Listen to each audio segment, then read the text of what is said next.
program is rated PG. It contains themes and scenes which may not be suitable for very young audiences. Parental guidance is advised.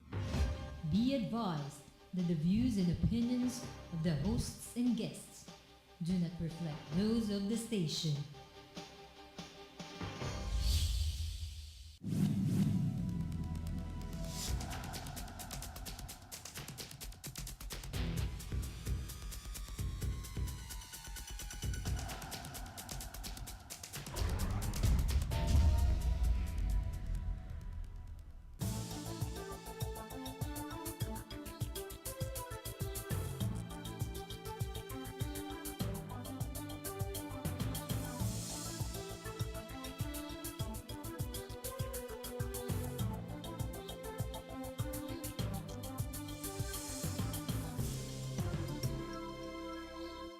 Okay, let's bring in our surprise for SATUR and our anthem for SATUR.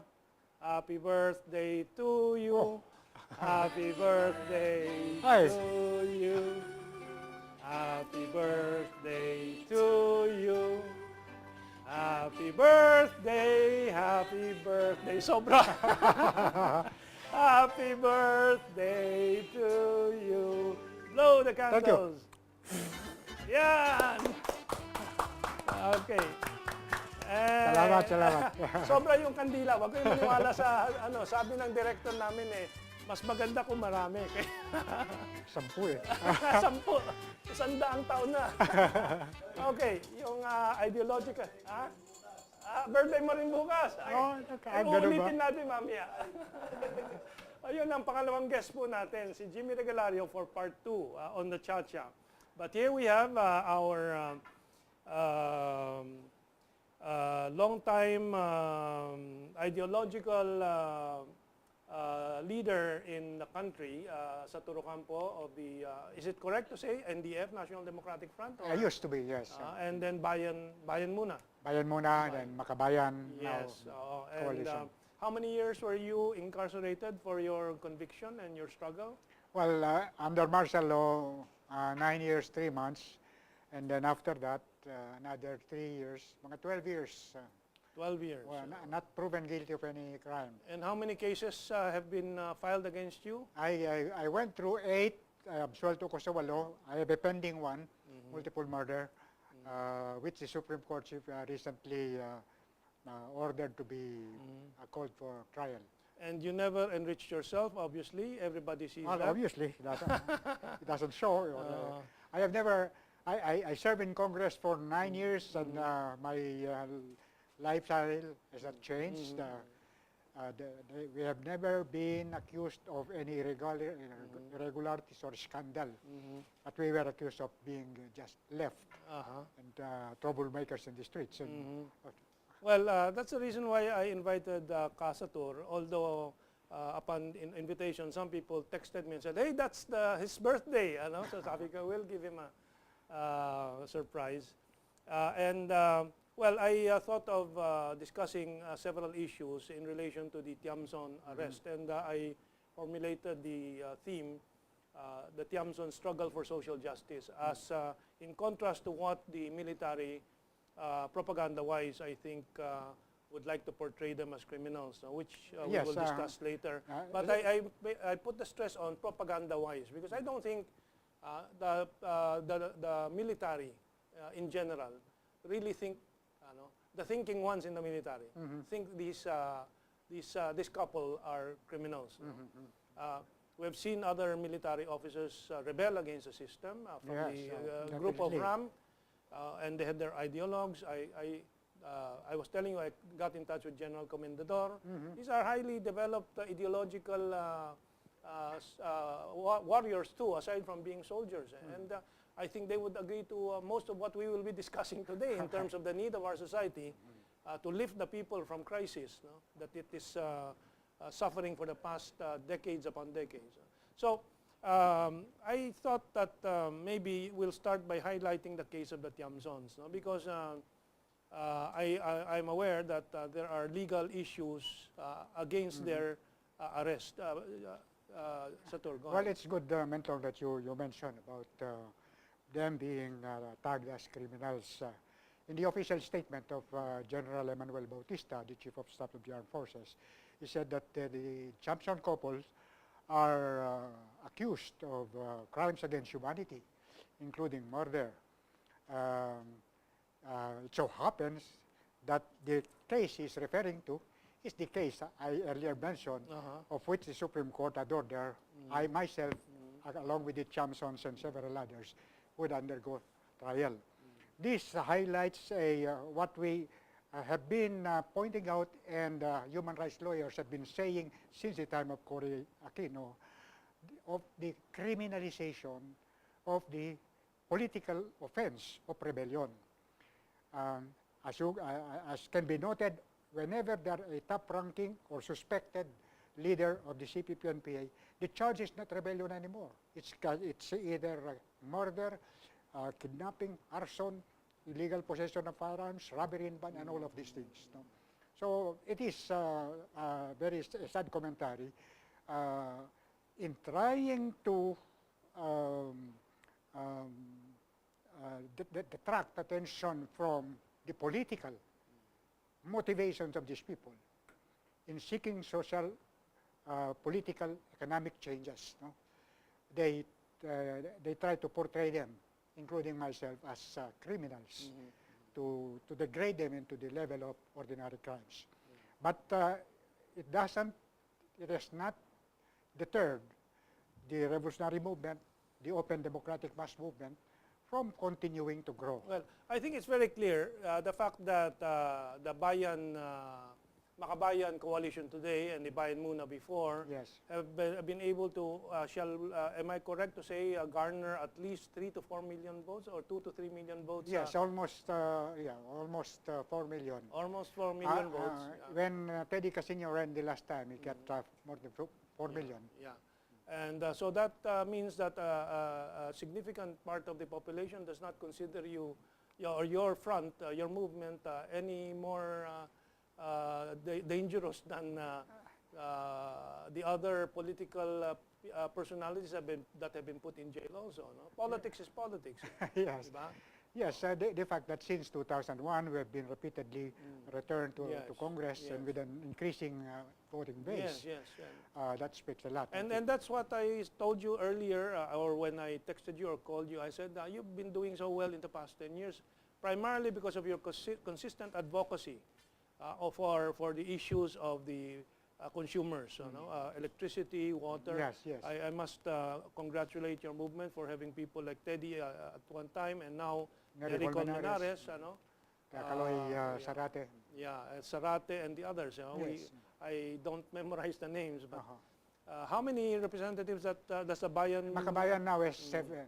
7, which includes Gabriela,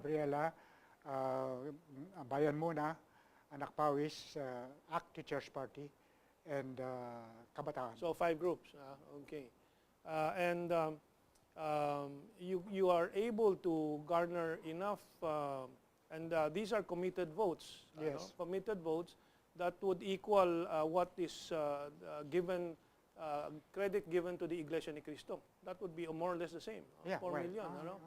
I don't want to make comparison. Well, I'm the one doing it. So, you just say we have been tracking. It has been growing. It has not been reducing. That's right. So that debunks the claim of the military and the government that the forces of the National Democratic Front are passé and irrelevant. Precisely. It is good to recall that when General Bautista was appointed Chief of Staff, and he took direct command of the implementation of the 6-year Operation Bayanihan, the counterinsurgency plan, which declared in its intention to reduce the New People's Army to irrelevance by 2013. When he made the assessment in 2013, he had to admit that the level of force of the NPA at the start of the Aquino government in 2010 was the same as after 3 years. Although General Bautista said they have been able to kill, capture, or cause to the surrender of many, they have been consistently replenished by young people from the universities and from the peasantry. So this is a commentary on the situation that the social, political, economic problems of the country have basically remained.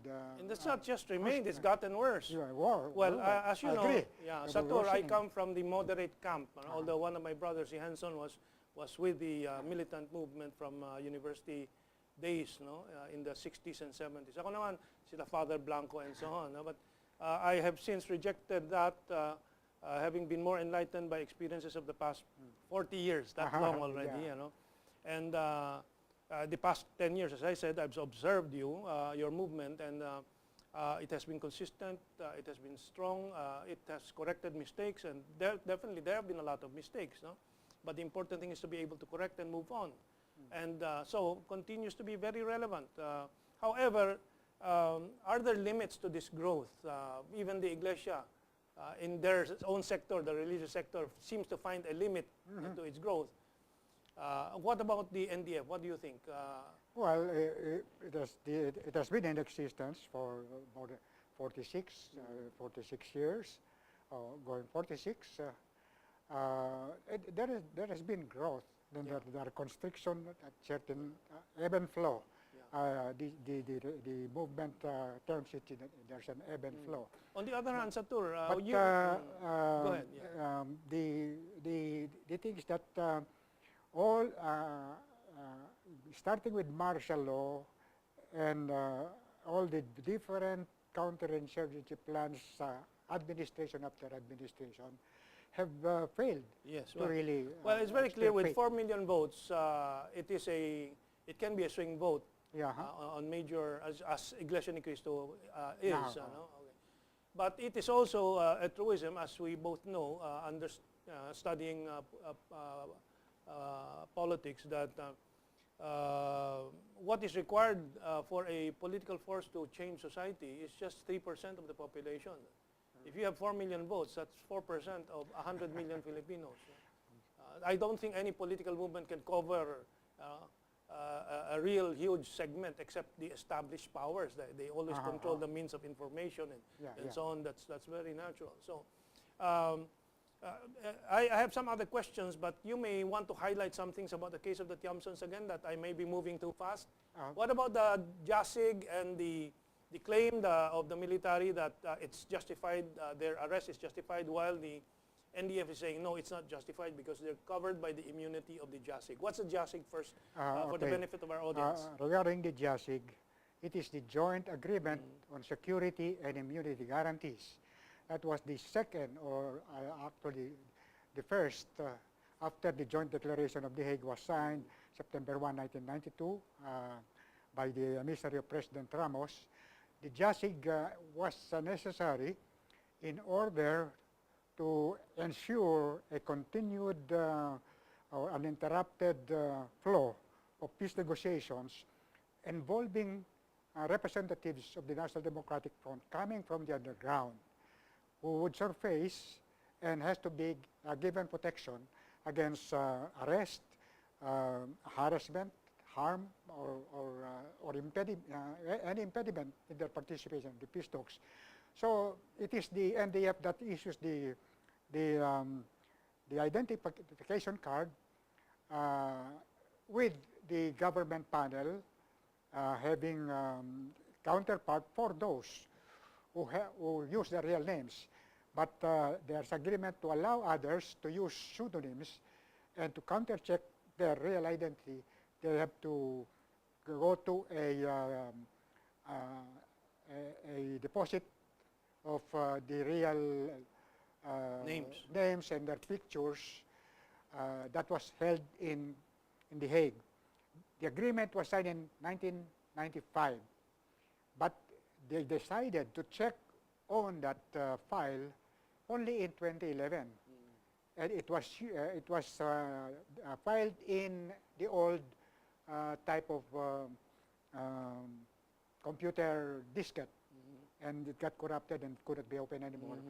And the government panel didn't want a restoration, and said but it can be restored. It can be restored, of technically, course, definitely. But the government panel simply said that no, we cannot accept that. You have violated the agreement, And so they said Well- the JASIG is no longer operative. So, So when the Tiamzons were arrested, they presented their cards to the arresting officer, who confiscated them, said they are not relevant to the arrest.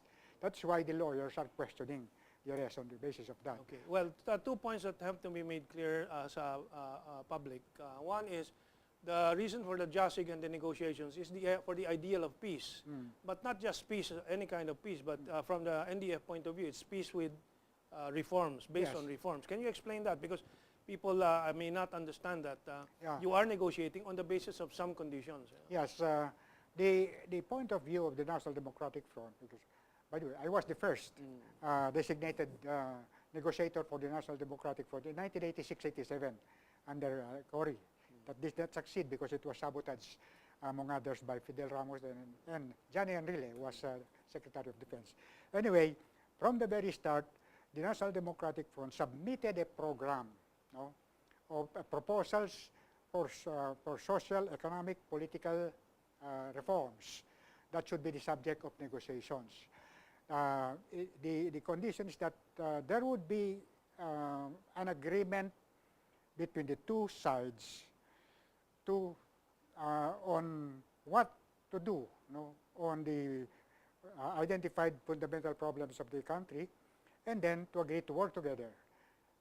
And on that basis, the armed elements of the revolutionary movement Basically, the reforms you would want stop the are fighting. agrarian reform, is that correct? Yes. Industrialization. Well, in the economy, what they call the genuine agrarian reform, national industrialization, by implication, genuine agrarian reform is no exemptions as they have been putting in the CARP. And then industrialization, the development of a set of industrial projects under the control of Well, Filipinos. in terms of industrialization, that is very clear, would have responded to what we have now called the jobless growth. Jobless growth, yes. Jobless growth. Yeah, precisely. All traditional economists from the World Bank, IMF, ADB, and even the rating agencies are saying that to generate real jobs, You need the Philippines industrialization. must industrialize. Why don't they arrest these bankers and these who are saying that, that we need industrialization? Yeah. And then why don't they arrest those who are profiteering from rice, because rice prices are so high, because we are dependent on importation. Why is FBR and really not in jail yet on FBR for selling out the electricity, which has been one of the main reasons why we IPPs. cannot industrialize, but you have been put in jail. So that's for the public to The simple question is that they were the ones in power. We are empower. not. Okay, so anything else? Because we're running out of Well, time. yes, What are the things you want to stress? before I think while the arrest of the Tiamzons has a negative impact on a short-term basis, it also opened the possibility, and in fact it has generated a campaign among church people, peace advocates, and the various sectors to convince the government and the National Democratic Front to resume the peace negotiations that had been suspended since 2011. No? Precisely, it was suspended at the stage where social and economic reforms were to be formally discussed, and they set even a very short-term 3 months to come into an agreement so they can proceed with the rest. Under the projection before the talks were suspended, by the middle of 2013, the talks could have been completed. But because they were suspended, the government concentrated on the MILF negotiation. They were able to complete that, but nothing has progressed on the bigger issues. Now, the arrest of the Tiamzons, was it timed for the arrival of Obama? Number two, is it a signal that there will be intensifying fascism and pressures on dissenters, including the National Democratic Front? Well, the human rights organizations have been noticing continuing fascist tendencies still in the implementation of the Oplan Bayanihan, although it purports to concentrate on peace and development, that the usual armed units are supposed to be more addressing the social and economic concerns. But I've heard to field commanders saying that's all on paper. Actually, the orders is for us search and destroy. Okay. So, Is there no chance in the Philippines of seeing a Bolivarian revolution a la Venezuela, where you have a military man who works with the militant movements? we have yet to see that. There has been our experience on military revolt, but they were not too open. It was only when we were together in prison That's right. that they started to discuss, and they borrowed the NDF program, and then they reformed. The RAM was for the anti-reform movement by Greg Unasan, who was in the Senate. But then he was also slow on Well, really. Greg Unasan seems to be hopeless, but there are people like General Comendador. There are people I have met him, and I have met a lot of others also, who are in the civil service, in the diplomatic service, who are dissatisfied with the way things are. Yeah. But given their contrary views are being set on the sidelines, it's a matter of getting all these people together, work out. In fact, I am beginning to feel that we can have a seniors-led revolution, because the seniors have overcome hormonal issues and the issues of youthful arrogance and so on. Humility has taken over, including the lessons of history, and maybe I think we should encourage that. You know? But we're to our last 3 minutes, Satur. Anything else we left out that is important for the movement to bring to the people?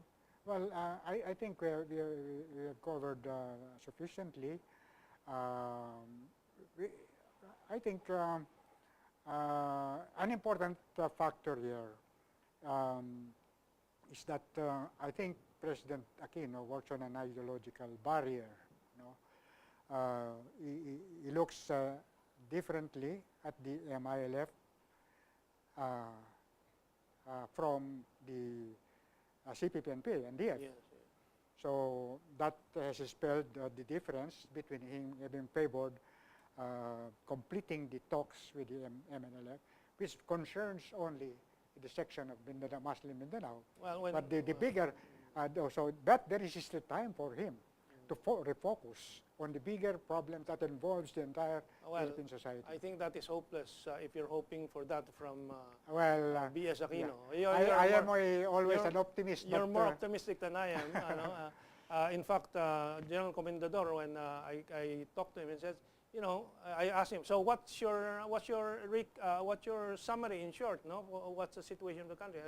He said, I think our country is giving away too many of our territories. You know? Oh yeah, which refers to the MILF. You know?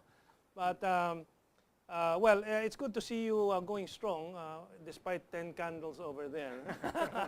No, that is our wish for you. Well, 10 candles. That's supposed to be for my mother. She celebrated her 100th birthday. Really? So when was this? November. November. 23. So we expect you to be 100 too. My God. I cannot invite you when you're still there and I'm already gone. Oh, well, God save you. So you take care of yourself. Well, we're trying to. So sana we can take care of the country as well as we try to take care of ourselves. But some people seems to want to care. Do. You and I care. Yeah, but we care. What we are doing is not enough. But we don't give up. We have to do more. The message, but as I wanted to say earlier, one of our crewmen immediately announced that his biyanan is with one of your organization. Ano daw? Anak Pawis. Ano? And my volunteer is with Anak Bayan. All the sons of the workers, the sons of the So Oh, it country. definitely is growing. Well, you have the futurists in That's right. the younger people. I only wish, however, that we have a merging of good intentions of the militant and some of the militant elements of the military and the rest of society, because what the Canok wants is to keep us divided. Okay, your final message in the last 30 seconds. Well, we have, I think when Obama comes, we should give him a shocking welcome. Okay. Not welcome, to get out his troops from the Philippines. Don't try to make the entire country a base without paying any rental and exercising extra territorial authority in camps within military camps. And bringing in their nuclear submarines. I think that's the yes. bottom line. Yeah.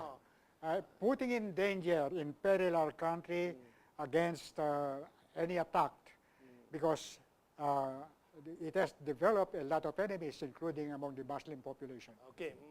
Okay. Maligayang bati ulit. At, more power to you and the movement. Okay. Mabuhay din Thank po you. kayong lahat. Stick around for the second part. We'll be discussing with Jimmy Regalario, who also has his birthday tomorrow. And unfortunately, we didn't know that. We cannot recycle.